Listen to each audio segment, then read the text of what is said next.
Hello again, everyone. Truck CB Sales here with a temp report for Dave in Wyoming on the Ranger RCI 99N2. The 99N2s and N4s have been flying off the shelf here lately. We got a few left.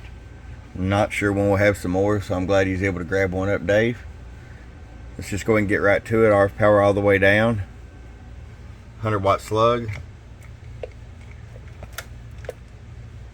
We have set just about 4 or 5 watts all the way down. That way you have full adjustability if you decide to run an amp.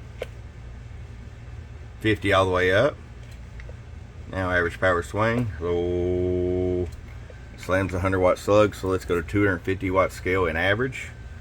Low. 115 as usual.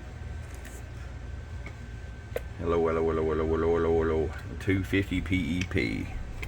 I'll go ahead and show you sideband real quick. RF power all the way up. Hello, hello, hello, hello, hello, hello, hello, hello, hello. You can achieve about 235 PEP. All right, Dave. It's ready to come to you, bud. I hope you enjoy it and appreciate you. I'm your friend Truck at truckcbsales.com. Bum bum.